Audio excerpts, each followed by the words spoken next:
The laughter was the first thing she noticed. It was not a friendly, shed laughter. It was sharp, cruel, and it echoed across the dusty firing range, cutting through the thick, humid air of the Fort Benning training grounds. Sergeant Eva Rostova, 6 months pregnant and standing her ground, felt the sound prickle her skin like 1,000 tiny needles. Her hand rested instinctively, protectively, over the gentle curve of her belly, a silent promise to the new life within her. The men laughing were a group of young, cocky lieutenants, their uniforms still crisp, their faces flushed with the arrogance of new authority. They stood in a tight cluster, their eyes fixed on her, whispering and snickering behind their hands. At their center was Lieutenant Marcus Thorne, a man whose reputation for arrogance was surpassed only by his family's military connections. He was handsome in a conventional way, with a chiseled jaw and a sneer that seemed permanently etched onto his lips.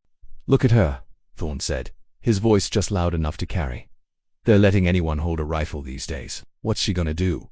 Use her belly as a sandbag?" More laughter followed, louder this time. Ava's jaw tightened. She had faced down insurgents in the mountains of Afghanistan, navigated minefields under the cover of darkness, and held the line when all seemed lost. She had earned her stripes, her medals, and the respect of soldiers who had seen real combat. But here, on a home front training range, she was being reduced to a punchline, simply because she was carrying a child. Her commanding officer for the day's exercise, Captain Miller, a man with tired eyes and a weary posture, seemed oblivious, or perhaps chose to be. He was more concerned with paperwork than with the casual cruelty unfolding on his watch. The exercise was a high-stakes one, the annual marksmanship qualification, a mandatory test for all active duty personnel. But this year, they had added a new, notoriously difficult challenge called the triple threat. It involved 3 targets at varying distances, 100, 300, and 600 yards, that had to be hit in rapid succession with only 3 bullets. The catch: the shooter had to be in a physically stressed state, induced by a rapid sprint and a series of push-ups right before firing. It was designed to simulate the chaos and exhaustion of a real firefight. For a soldier in peak physical condition, it was daunting. For a pregnant woman, it was, in the eyes of men like Thorne, impossible. "All right, Rostova, you're up," Captain Miller called out, his voice flat and disinterested. "Or do you want to sit this one out? No one will blame you." The offer was there, an easy way out. She could accept, cite her condition, and retreat to the sidelines, away from the mocking eyes and the whispers. A part of her, the tired, aching part, was tempted. Her back hurt, her feet were swollen, and the Georgia sun was merciless. But another part of her, the part forged in fire and grit, refused to yield. It was the part that remembered her own father, a legendary marksman, telling her, "Respect is not given, Eva. It is earned, often when they least expect it." She looked directly at Lieutenant Thorne, her eyes cold as steel. "No, Captain," she said, her voice clear and steady, ringing with a confidence that seemed to startle the men. "I am ready." She walked to the starting line, her M4 rifle held expertly in her hands. The weight of it was familiar, a comforting extension of her own body. The world seemed to narrow, the laughter fading into a dull buzz in the background. There was only the track ahead of her, the firing station, the rifle, and the 3 distant targets shimmering in the heat haze. As she took her position, she could hear Thorne's final, condescending remark to his friends.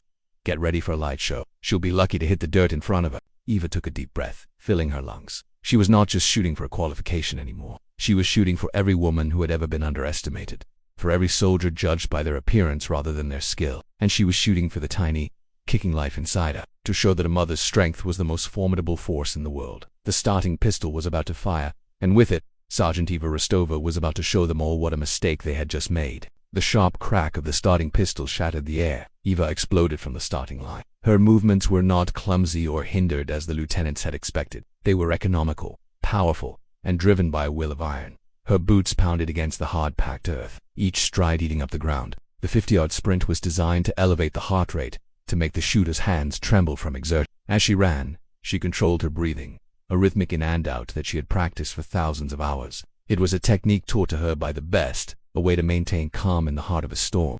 She reached the push-up mat and dropped down without hesitation. Most soldiers rushed through them.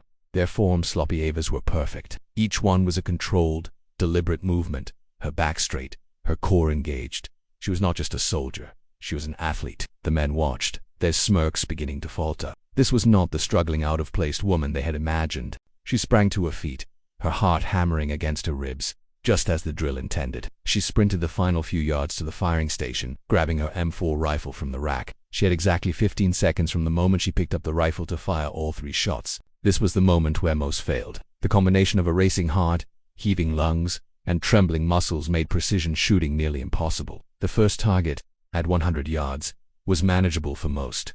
The second, at 300, was a challenge. The third, a tiny speck at 600 yards, was the stuff of legends. Hitting it under these conditions was considered a feat of almost superhuman skill. Eva brought the rifle to her shoulder. The world outside her scope disappeared. There was no sound, no heat, no mocking lieutenants. There was only the sight, the target, and her breath. She exhaled slowly, her finger resting on the trigger. The crosshair settled on the center of the 100-yard target. Crack. The first shot was clean, precise. A puff of dust erupted from the center of the target. A perfect hit. She did not pause. Her movements were fluid, a dance of deadly grace. She adjusted her aim, her eyes already locked on a 300-yard target. She accounted for the wind, a slight cross breeze from the left, a detail the others had likely ignored. Her mind was a supercomputer, making a dozen tiny calculations in a fraction of a second. Crack! The second shot rang out. Through the scope, she saw the 300-yard target rock back. Another perfect center hit. A murmur went through the crowd of onlookers. The laughter had completely died. Lieutenant Thorne's face was no longer smug. It was a mask of disbelief. He watched, his mouth slightly agape, as Eva prepared for the final, impossible shot. The 600-yard target was barely visible to the naked eye. Through the scope it was a wavering silhouette, distorted by the waves of heat rising from the ground. This was where skill transcended training and became art. This was the shot that separated the soldiers from the warriors. Eva closed her eyes for a single second. She pictured her father, his calm face, his steady hands. Feel the shot before you take it. Eva, his voice echoed in her memory. Become the bullet. She opened her eyes. Her breathing was perfectly controlled now. Her heart rate, which should have been wild, was steady. She entered a state of focus so intense it was almost a trance. She saw the path of the bullet, a perfect arc through the air. She felt the recoil before it happened. She knew, with absolute certainty, where the shot would land. Her finger squeezed the trigger. The third and final shot echoed across the range, a sound that seemed to hang in the air for an eternity. For a moment, there was nothing. The distance was so great that the feedback was delayed. The silence was heavy, thick with anticipation. Then, a small, almost imperceptible puff of dust appeared right in the center of the 600-yard target. A collective gasp went through the crowd. It was not just a hit. It was a perfect, impossible, legendary shot.